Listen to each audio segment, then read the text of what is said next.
I know you're big on mental health and homelessness, right? Now, I've witnessed that firsthand as a young cop. I'm sorry to hear Right? that. Oh, right, yeah, right. I thought you meant... No, but I've witnessed it firsthand.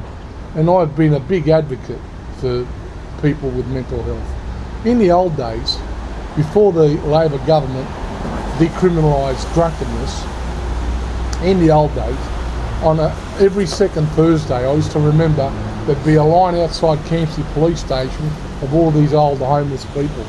They'd come in with a $1 fine that they had to pay for being drunk. They'd line up, and we'd give them 3 days at Long Bay or wherever, where in those 3 days they'd be medically looked after, given new clothes, fed, and everything. Cleaned up. They'd come up after 3 days looking brand new. Right? It was almost like a service. It was a service. That's what it's, They decriminalised it. All of a sudden, I'm finding all the blokes that I used to know, Vicky Poole and all these guys that I knew, dead in winter on a park bench, under a bush somewhere, because they had nowhere to go. They weren't being looked after anymore. There was no reason to decriminalise drunkenness, but they did it because they thought, you know what, it's costing us too much money to give this service to these people. We'll just decriminalise it. That way they can't use corrective services as a means of sustaining themselves. So that was wrong. That was wrong. Totally wrong. Mental health and people with suffering from mental health, these institutions, as soon as I brought one into Caritas, before I could even get back to my police car, they'd be out the door. Why? I mean, I brought them there for a reason. That they obviously need some type of mental help because they can't look after themselves or they're a danger to the public. But they made this quick assessment, they're only a danger to themselves. Well, if they're a danger to themselves, why are you letting them back out? Why? Because there's no money. That's the excuse. No facility. And because these people don't attract votes, the politicians don't want to give them any money. Am I right? I'm willing to increase taxes so we can cover all that stuff. Are you? Well, Albo's done that. That's what I just said. I'm willing to do it. I'm happy to pay my fair share of tax, same as everybody else. No, seriously. I know, but seriously. We're getting taxed. Albo's taxing us to the hilt. And like I said, I'm willing to pay more tax to help cover any of those issues. But we've got plenty of money. It's just not being proportioned appropriately to the right people. Where's that money going? Exactly, that's a big question. I'll tell you something. I'll give you another example. Okay, I want to say this to you. NDIS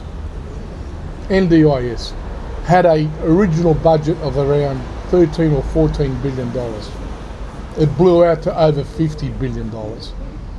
In Lakemba alone, apparently there's one NDIS office for every 15 people. We know that the system is fraught with corruption, and yet the government refuses to prosecute people involved in fraudulently appropriating those funds from the NDIS program. There is no task force willing to go out. You're stretching it. I'm not stretching it. I'm not. That's totally not true, mate. I'm not stretching. That's totally not true. There's over $30 or $40 billion missing. That's total misinformation you're telling people. No, I'm not. In fact, if you go on social media... Why would I go on social media to get my information? There you go. If that's where you're getting your information, man, that's what... that is not true. Oh, yeah, right. Where's the money gone? Yeah. Where's the money It's gone? always someone else's fault, isn't it? It's all, one nation's going to solve the world. I didn't say anything about one nation. I was talking about the NDIS.